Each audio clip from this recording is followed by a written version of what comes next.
President Dr. Bharrat Jagdeo on Saturday officially launched the government's part-time jobs and small business grants initiatives in Region 10. This is the fulfillment of a promise made to the residents back in March during an outreach there.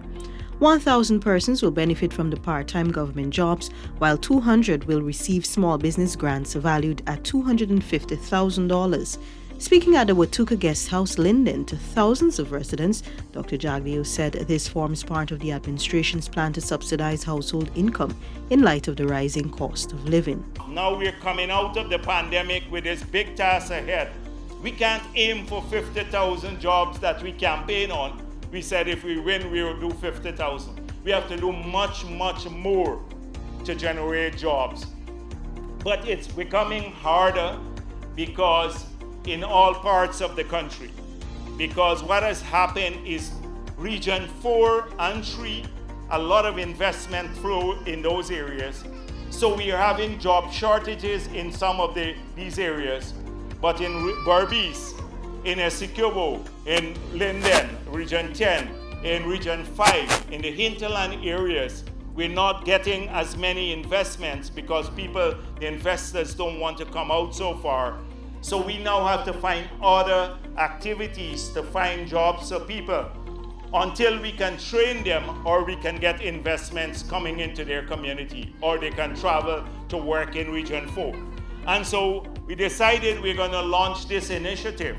So it's going to be about 8 to 10,000 of our people hired through this initiative. They will get $40,000 a month for 10 days work. So they would stagger. And the 10 days, it's not free money. You have to work.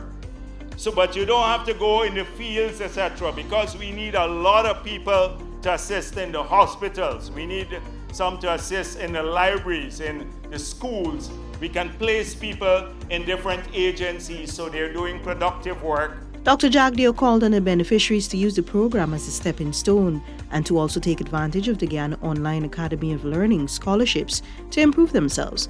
Persons registered for the jobs and signed their one-year contracts to begin working in a new week. Dr. Jagdeo explained that the Small Grants Initiative forms part of the administration's plan to stimulate economic growth across the country. The Vice President also disclosed that government is investing $800 million on housing development in Region 10. The Vice President said this is part of government's plan to move the region forward since almost nothing was done in the region as it relates to housing for 5 years under the APNU AFC. We're going to put $400 million into Millie's hideout to develop a new housing scheme there and the government would facilitate the building of 1,000 homes in that area. And we've started clearing the area already, less than 2 years into the government. That is $400 million, the land is being cleared, and we build 1,000 homes there.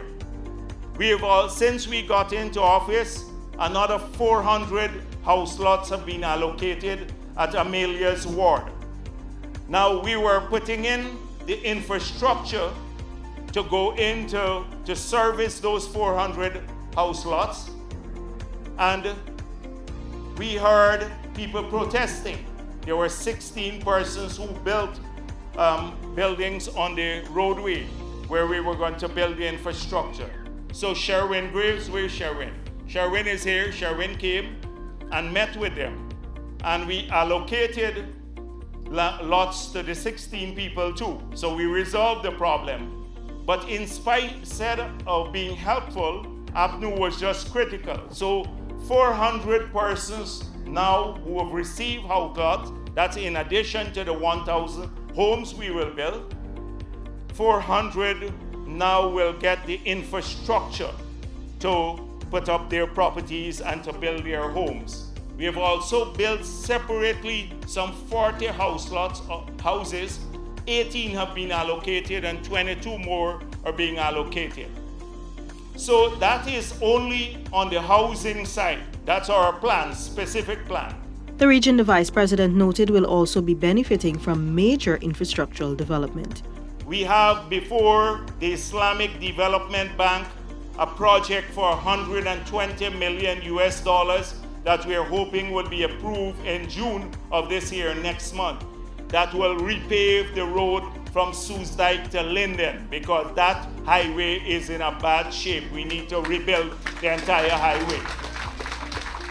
I pointed out that the contract for $190 million US, a few weeks ago, Edge Hill and Daughters were here, Minister of Finance, to sign that contract. It's $190 million from Linden to Mabura. And I pointed out that we are now designing a new bridge to cross the river here now, and that will be tendered way before the end of the year.